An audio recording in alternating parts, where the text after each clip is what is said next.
Hi hello friends, welcome to my channel. ಇವತ್ತಿನ ವಿಡಿಯೋದಲ್ಲಿ ನಾನು ಗ್ಯಾಸ್ಟ್ರಿಕ್ ಸಮಸ್ಯೆ ಬಗ್ಗೆ ತಿಳಿಸ್ಕೊಡ್ತಾ ಹೋಗ್ತೀನಿ. ಗ್ಯಾಸ್ಟ್ರಿಕ್ ಸಮಸ್ಯೆಗೆ ಕಾರಣ ಏನು, ಯಾವೆಲ್ಲ ಪದಾರ್ಥಗಳನ್ನು ನಮಗೆ ತಿನ್ನೋದ್ರಿಂದ ನಮಗೆ ಗ್ಯಾಸ್ಟ್ರಿಕ್ ಸಮಸ್ಯೆ ಆಗುತ್ತೆ, ಹಾಗೆ ಯಾವೆಲ್ಲ ಪದಾರ್ಥಗಳನ್ನು ತಿನ್ನೋದ್ರಿಂದ ನಾವು ಗ್ಯಾಸ್ಟ್ರಿಕ್ ಸಮಸ್ಯೆನ ಕಂಟ್ರೋಲ್ ಮಾಡ್ಕೊಬೋದು. ಇವಾಗ ಆಲ್ರೆಡಿ ಗ್ಯಾಸ್ಟ್ರಿಕ್ ಸಮಸ್ಯೆ ಇದ್ದರೆ ಅದನ್ನು ಏನು ತಿಂದು ನಾವು ಗ್ಯಾಸ್ಟ್ರಿಕ್ ಸಮಸ್ಯೆನ ನಾವು ಕಂಟ್ರೋಲ್ ಮಾಡ್ಕೊಬೋದು. ಗ್ಯಾಸ್ ಆಗದೆ ಇರೋ ಥರ ಯಾವ ಆಹಾರವನ್ನು ತಿನ್ನಬೇಕು ಮತ್ತು ಹೇಗೆ ತಿನ್ನಬೇಕು, ಯಾವ ಟೈಮಲ್ಲಿ ತಿನ್ನಬೇಕು, ಹಾಗೆ ತಿನ್ನೋದ್ರಿಂದ ಏನೆಲ್ಲ ಉಪಯೋಗ ನಮಗೆ ಆಗುತ್ತೆ ಅನ್ನೋದ್ರ ಬಗ್ಗೆ ಇವತ್ತಿನ ವಿಡಿಯೋದಲ್ಲಿ ನಾನು ಡೀಟೇಲಾಗಿ ತಿಳಿಸ್ಕೊಡ್ತಾ ಹೋಗ್ತೀನಿ.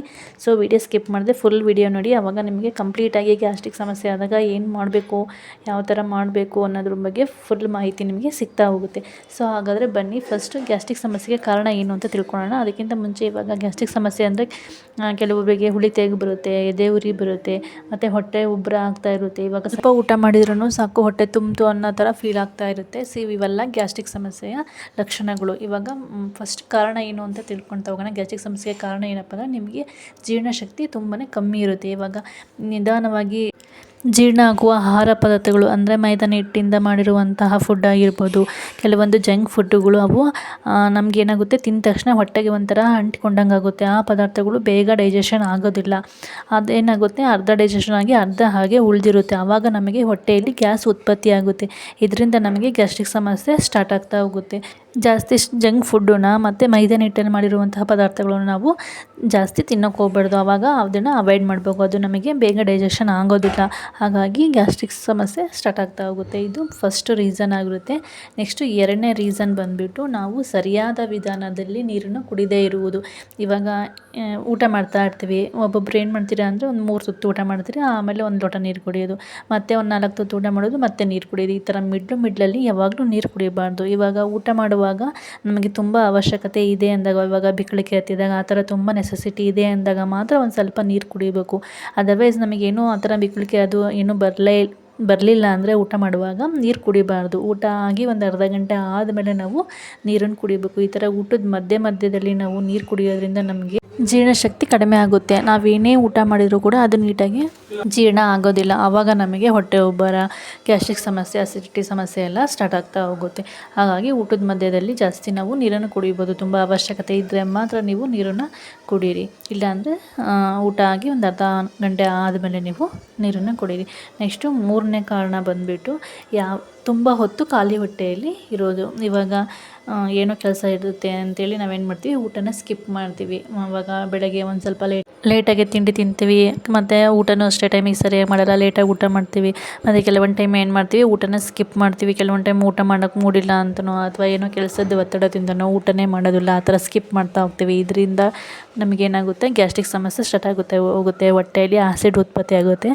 ನೀವು ಆಮೇಲೆ ಟೈಮಿಗೆ ಸರಿಯಾಗಿ ಊಟ ಮಾಡಿದ್ರೂ ಕೂಡ ಗ್ಯಾಸ್ಟ್ರಿಕ್ ಸಮಸ್ಯೆ ಸರಿಯಾಗೋದಿಲ್ಲ. ಆ ಥರ ಪ್ರಾಬ್ಲಮ್ಸನ್ನು ನೀವು ಫೇಸ್ ಮಾಡಬೇಕಾಗುತ್ತೆ. ಹಾಗಾಗಿ ಊಟನ ಯಾವತ್ತೂ ಸ್ಕಿಪ್ ಮಾಡಬಾರ್ದು, ಟೈಮಿಗೆ ಸರಿಯಾಗಿ ಊಟನ ಮಾಡಬೇಕು. ಆವಾಗ ಮಾತ್ರ ನಮಗೆ ಎದೆ ಉರಿ, ಹುಳಿ ತೇಗು, ಗ್ಯಾಸ್ಟ್ರಿಕ್ ಸಮಸ್ಯೆ ಈ ಥರ ಇದೆಲ್ಲ ಸಮಸ್ಯೆ ನಮಗೆ ಸ್ಟಾರ್ಟ್ ಆಗೋದಿಲ್ಲ. ಹೊಟ್ಟೆ ನೋವು ಈ ಥರ ಸಮಸ್ಯೆ ಸ್ಟಾರ್ಟ್ ಆಗೋದಿಲ್ಲ. ಸೊ ಟೈಮಿಗೆ ಸರಿಯಾಗಿ ಊಟ ಮಾಡಬೇಕು. ನೆಕ್ಸ್ಟು 4ನೇ ಪಾಯಿಂಟು ಯಾವುದು ಅಂತ ಅಂದರೆ ಯಾವುದೇ ಫಿಸಿಕಲ್ ಆ್ಯಕ್ಟಿವಿಟಿ ಮಾಡದೇ ಇರುವುದು. ಗ್ಯಾಸ್ಟ್ರಿಕ್ ಸಮಸ್ಯೆಗೆ ಇದು ಕೂಡ ಒಂದು ಮೇಯ್ನ್ ಕಾರಣ ಆಗಿರುತ್ತೆ. ಇವಾಗ ಊಟ ಮಾಡ್ತೀವಿ, ಟಿವಿ ಮುಂದೆ ಕೂತ್ಕೊಂಡು ಟಿವಿ ನೋಡ್ತೀವಿ, ಇಲ್ಲಾಂದರೆ ಲ್ಯಾಪ್ಟಾಪ್ ನೋಡ್ಕೊತ ಕೂರ್ತೀವಿ, ಇಲ್ಲ ಮೊಬೈಲ್ ನೋಡ್ಕೊತ ಕೂರ್ತೀವಿ. ಒಂದು ಸ್ವಲ್ಪನೂ ವಾಕ್ ಮಾಡದೇ ಇರೋದು, ಯಾವುದೇ ನಾವು ಕೆಲಸ ಮಾಡದೇ ಇರೋದು, ಊಟ ಮಾಡಿದ ತಕ್ಷಣ ಸುಮ್ಮನೆ ಒಂದು ಕಡೆ ಸುಮ್ಮನೆ ಕೂತ್ಕೊಂಡಿರೋದು, ಈ ಥರ ಎಲ್ಲ ಮಾಡೋದ್ರಿಂದನೂ ಕೂಡ ನಮಗೆ ಗ್ಯಾಸ್ಟ್ರಿಕ್ ಸಮಸ್ಯೆ ಸ್ಟಾರ್ಟ್ ಆಗುತ್ತೆ. ನಾವು ತಿಂದಂಥ ಆಹಾರ ನೀಟಾಗಿ ಜೀರ್ಣ ಆಗೋದಿಲ್ಲ. ಹಾಗಾಗಿ ನಾವೇನೇ ಊಟ ಮಾಡಿದರೂ ಕೂಡ ಒಂದು ಸ್ವಲ್ಪ ವಾಕ್ ಮಾಡಬೇಕು, ಇಲ್ಲಾಂದರೆ ಯಾವುದಾರೇ ಒಂದು ಚಟುವಟಿಕೆಯಲ್ಲಿ ನಾವು ಪಾಲ್ಗೊಳ್ಳಬೇಕು. ಇವಾಗಿನ ಒಂದು ಕೆಲಸ ಮಾಡೋದು, ಆ ಥರ ಪಾಲ್ಗೊಳ್ಬೇಕು. ಅದನ್ನು ಬಿಟ್ಟು ನಾವು ಸುಮ್ಮನೆ ಒಂದೇ ಹತ್ರ ಕೂತ್ಕೊಂಡು ಸ್ವಲ್ಪನೂ ವಾಕ್ ಮಾಡದೇ ಇದ್ದರೆ ಆವಾಗೂ ಕೂಡ ನಮಗೆ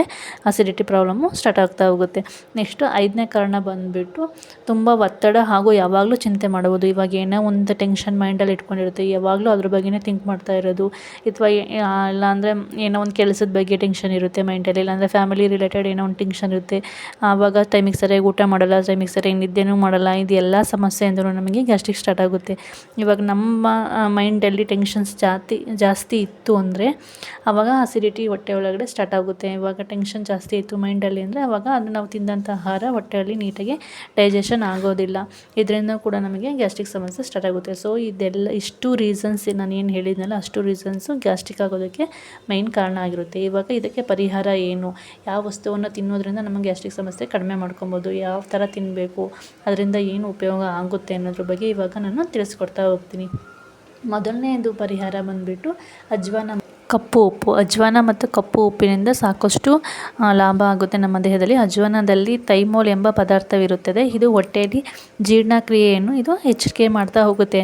ಅಜ್ವಾನ ಮತ್ತು ಕಪ್ಪು ಉಪ್ಪಿನ ಜೊತೆ ಅಜ್ವಾನವನ್ನು ಕಪ್ಪು ಉಪ್ಪಿನ ಜೊತೆ ನಾವು ಸೇರಿಸಿ ತಿನ್ನೋದ್ರಿಂದ ನಮ್ಮ ಹೊಟ್ಟೆಯಲ್ಲಿ ಆಗುವಂತಹ ಹೊಟ್ಟೆ ಉಬ್ಬರ, ಎದೆ ಉರಿ ಮತ್ತು ಹುಳಿ ತೇಗಿನ ಸಮಸ್ಯೆಗಳು, ಈ ಥರ ಎಲ್ಲ ಸಮಸ್ಯೆಗಳನ್ನೇ ನಾವು ತಕ್ಷಣ ಪರಿಹಾರವನ್ನು ತಗೊಬೋದು. ಹಂಗಾರೆ ಯಾವ ರೀತಿ ಸೇವನೆ ಮಾಡಬೇಕು ಇದನ್ನು ಅಂತ ಇವಾಗ ನಾನು ತಿಳಿಸ್ಕೊಡ್ತೀನಿ. ಫಸ್ಟು ಅಜ್ವಾನನ ತಗೊಳ್ಳಿ. 1 ಸ್ಪೂನಷ್ಟು ನೀವು ಅಜ್ವಾನನ ತೊಗೊಬೇಕು. ಅದಕ್ಕೆ ಅರ್ಧ ಸ್ಪೂನಷ್ಟು ನಾವು ಕಪ್ಪು ಉಪ್ಪನ್ನು 1 ಗ್ಲಾಸ್ ನೀರಿನಲ್ಲಿ ಇದನ್ನು ಹಾಕಬೇಕು. ಅಂದರೆ 1 ಸ್ಪೂನ್ ಅಜ್ವಾನ, ಅರ್ಧ ಸ್ಪೂನಷ್ಟು ಕಪ್ಪು ಉಪ್ಪು ಇವೆರಡನ್ನೂ ತೊಗೊಂಬಿಟ್ಟು 1 ಗ್ಲಾಸ್ ನೀರಲ್ಲಿ ನಾವು ಇದನ್ನು ಹಾಕಿಬಿಟ್ಟು ಅದನ್ನು ಚೆನ್ನಾಗಿ ಕಲಿಸ್ಬಿಟ್ಟು ನಾವು ಇದನ್ನು ಬೆಳಗ್ಗೆ ಖಾಲಿ ಹೊಟ್ಟೆಯೆಲ್ಲರೂ ತೊಗೊಬೋದು, ಅಥವಾ ಊಟ ಆಗಿ 1 ಅವರ್ ಆದಮೇಲೆ ಬೇಕಾದ್ರೂ ನಾವು ಇದನ್ನು ತೊಗೊಬೋದು.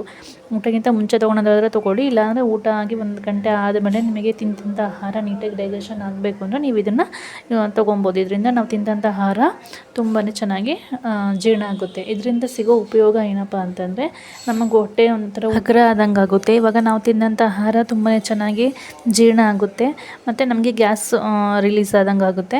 ಮತ್ತು ಇದನ್ನು ನಾವು ತಿಂತಾ ಬರೋದ್ರಿಂದ ಒಂದು 15 ಡೇಸಲ್ಲೇ ನಮಗೆ ಜೀರ್ಣಶಕ್ತಿ ಏನು ಪ್ರಾಬ್ಲಮ್ಸ್ ಇತ್ತಲ್ಲ ಅದು ಈಸಿಯಾಗಿ ನಿವಾರಣೆ ಆಗುತ್ತೆ. ಡೈಜೆಷನ್ ಪ್ರಾಬ್ಲಮ್ ಏನಾರು ಇತ್ತು ಅಂದರೆ ಅದು ಬೇಗನೆ ನಮಗೆ ಹುಷಾರಾಗಿ ನಾವು ತಿಂದಂಥ ಆಹಾರ ಚೆನ್ನಾಗಿ ಜೀರ್ಣ ಆಗುತ್ತೆ. ನೆಕ್ಸ್ಟ್ 2ನೇದು ಬಂದುಬಿಟ್ಟು ಸೋಂಪುಕಾಳು ಹಾಗೂ ಸಕ್ಕರೆ ಕ್ಯಾಂಡಿ. ಸೋಂಪುಕಾಳು ನಮ್ಮ ದೇಹಕ್ಕೆ ತುಂಬಾ ಒಳ್ಳೆಯದು. ಇದರಲ್ಲಿ ಆ್ಯಂಟಿ ಗ್ಯಾಸ್ ಏಜೆಂಟ್ ಇರುತ್ತೆ. ಇದು ಸೋಂಪುಕಾಳು ಹೊಟ್ಟೆಯಲ್ಲಿರುವ ಮಾಂಸಖಂಡಗಳನ್ನು ಹಗುರವಾಗುವಂತೆ ಮಾಡ್ತದೆ. ಸಕ್ಕರೆ ಕ್ಯಾಂಡಿ ಜೊತೆಗೆ ಇದನ್ನು ಸೇವಿಸೋದ್ರಿಂದ ನಮ್ಮ ಹೊಟ್ಟೆ ತುಂಬಾ ತಂಪಾಗಿರುತ್ತೆ. ಇವಾಗ ಅಸಿಡಿಟಿ ಏನಿರುತ್ತಲ್ಲ ಅದು ತುಂಬ ಬೇಗನೆ ನಿವಾರಣೆ ಆಗುತ್ತೆ.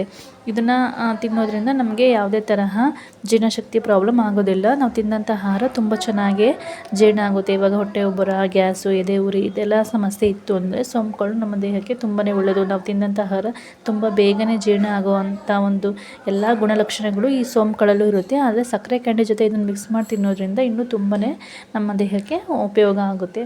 ಆದ್ದರಿಂದ ಇವೆರಡನ್ನೂ ಮಿಕ್ಸ್ ಮಾಡಿ ನಾವು ತಗೊಂಡ್ರೆ ನಮ್ಮ ದೇಹಕ್ಕೆ ತುಂಬಾ ಒಳ್ಳೆಯದು. ಇದರಿಂದ ಏನೇನೆಲ್ಲ ಉಪಯೋಗ ಆಗುತ್ತೆ, ಯಾವ ಥರ ಸೇವನೆ ಮಾಡಬೇಕು ಅಂತ ಹೇಳೋದಾದರೆ 1 ಸ್ಪೂನಷ್ಟು ನಾವು ಸೋಂಪುಕಾಳನ್ನ ತೊಗೊಬೇಕು. ಅರ್ಧ ಚಮಚದಷ್ಟು ನಾವು ಸಕ್ಕರೆ ಕ್ಯಾಂಡಿಯನ್ನು ತೊಗೊಬೇಕು. ಎರಡನ್ನೂ ಚೆನ್ನಾಗಿ ಮಿಕ್ಸ್ ಮಾಡಬೇಕು. ಎರಡನ್ನೂ ಚೆನ್ನಾಗಿ ಮಿಕ್ಸ್ ಮಾಡಿಬಿಟ್ಟು ಊಟವಾದ ನಂತರ ನಾವು ಅದನ್ನು ತೊಗೊಬೋದು. ಇವಾಗ ಡೈಲಿ 2 ಸಲ ಈ ಥರ ನಾವು ತೊಗೊಬೇಕಾಗುತ್ತೆ. 1 ಸ್ಪೂನು ಸೋಂಪಿನಕಾಳು, ಅರ್ಧ ಚಮಚದಷ್ಟು ಸಕ್ಕರೆ ಕ್ಯಾಂಡಿ ಇದೆರಡನ್ನೂ ಮಿಕ್ಸ್ ಮಾಡಿಬಿಟ್ಟು ಊಟ ಆದಮೇಲೆ 2 ಟೈಮು ದಿನದಲ್ಲಿ 1 ದಿನದಲ್ಲಿ 2 ಟೈಮ್ ತೊಗೊಬೇಕು.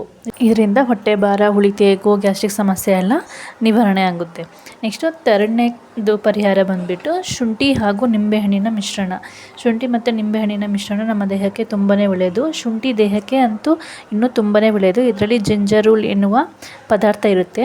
ಇವು ಪಚನ ಶಕ್ತಿಯನ್ನು ಸಕ್ರಿಯವಾಗುವಂತೆ ಮಾಡ್ತದೆ ಮತ್ತು ಗ್ಯಾಸ್ ಉತ್ಪತ್ತಿ ಆಗದಂತೆ ಇದು ನಿಯಂತ್ರಿಸುತ್ತದೆ.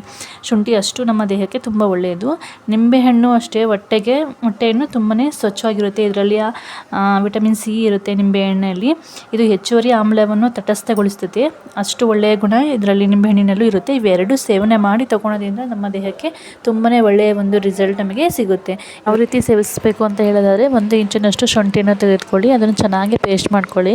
ಅದಕ್ಕೆ ಸ್ವಲ್ಪ ನಿಂಬೆಹಣ್ಣಿನ ರಸವನ್ನು ಸೇರಿಸಿ, ಸ್ವಲ್ಪ ಕಪ್ಪು ಉಪ್ಪನ್ನು ಸೇರಿಸಿ ಊಟವಾದ ನಂತರ ಈ ಮಿಶ್ರಣವನ್ನು ತಗೊಳೋದ್ರಿಂದ ಊಟ ಬೇಗ ಜೀರ್ಣ ಆಗುತ್ತೆ.